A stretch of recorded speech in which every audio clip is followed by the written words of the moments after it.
Welcome again to my channel. Terima kasih buat kalian yang udah ngeklik untuk nonton video ini. Sesuai dengan judulnya, kali ini kita akan bahas seorang guru yang gak punya akhlak karena dia malah ngajak muridnya yang masih SD untuk mantap-mantap. Gila banget gak tuh? Buat kalian yang mau tahu cerita selengkapnya, langsung aja kita bahas.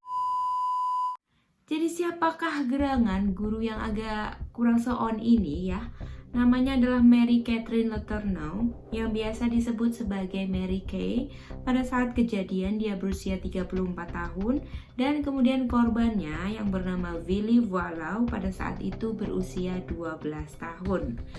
BTW ini kejadian terjadi pada tahun 1996 dan Mary Kay ini adalah seorang guru SD di Shorewood Elementary School yang terletak di Washington, USA.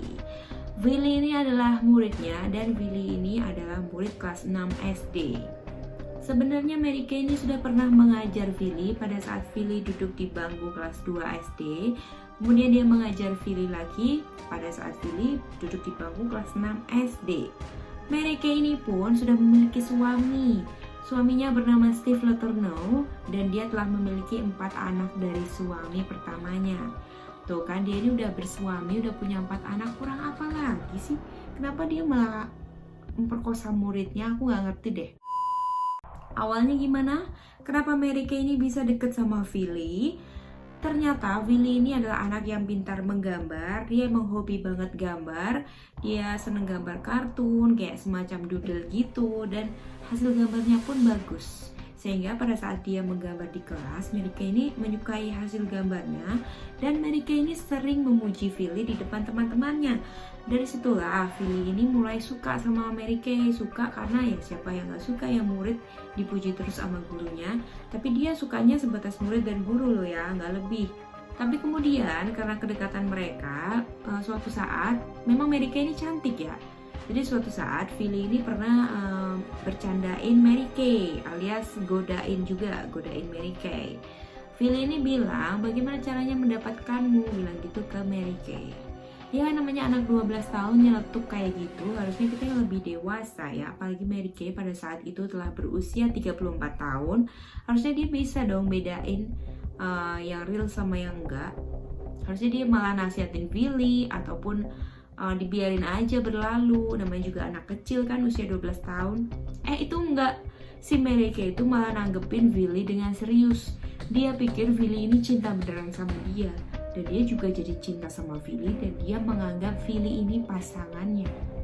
Semenjak saat itulah mereka mulai berpacaran layaknya orang dewasa. Ditambah lagi mereka ini melakukan hubungan badan layaknya suami istri. Aduh parah banget gak tuh. Terus gimana ketahuannya?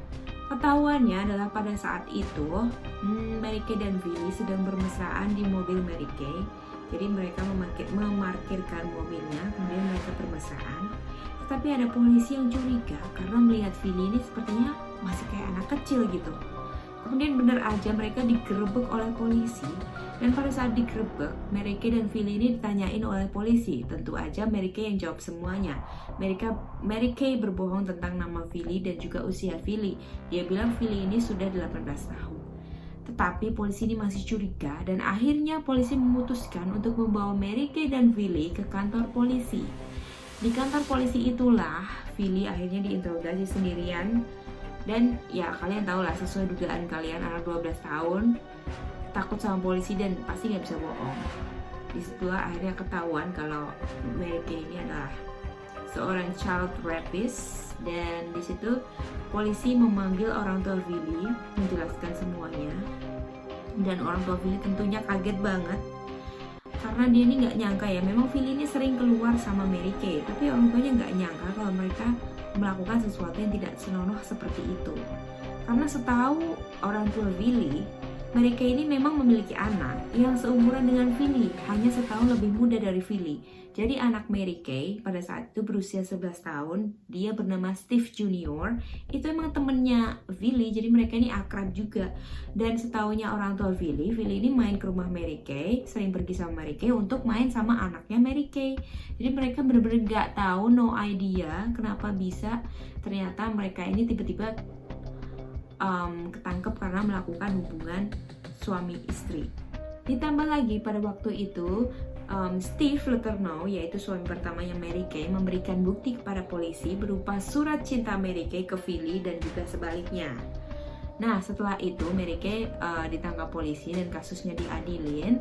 Tetapi sebelum Mary Kay ini dijatuhi hukuman, dia telah melahirkan anak pertamanya bersama Philly yang diberi nama Audrey Lokelani Voilau. Kemudian Mary Kay pun dijatuhi hukuman 7 tahun penjara. Tetapi sebelum Mary Kay dijatuhin hukuman 7 tahun penjara, Mary Kay ini meminta keringanan kepada hakim, yang mana dia minta hukumannya ini ditangguhkan dulu karena dia ingin mendapatkan bimbingan psikologis. Di situ hakim merasa iba dan kemudian mengabulkan keinginan Mary Kay. Jadi maksud hakim, Mary Kay ini akan dipenjara selama 6 bulan dahulu. Setelah itu Mary Kay boleh keluar untuk mendapatkan treatment psikologis. Dan setelah mendapatkan treatment psikologis, dia bisa kembali lagi ke penjara untuk memenuhi masa hukumannya selama 7 tahun.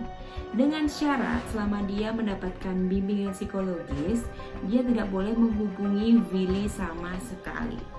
Dan apa yang terjadi setelah dia keluar bebas untuk mendapatkan bimbingan psikologis, dalam waktu kurang dari 1 bulan, dia telah tertangkap polisi lagi. Dia sedang bermesraan dengan Philly di dalam mobilnya.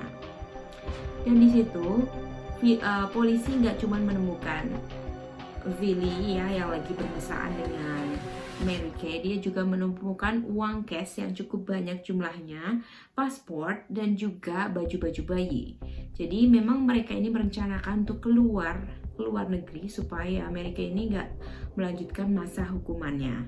Melihat itu hakim pun geram, ya kan udah dikasih keringanan, malah ngelunjak, malah bukannya ngelunjak tapi gimana ya, belum ada sebulan udah dibatalin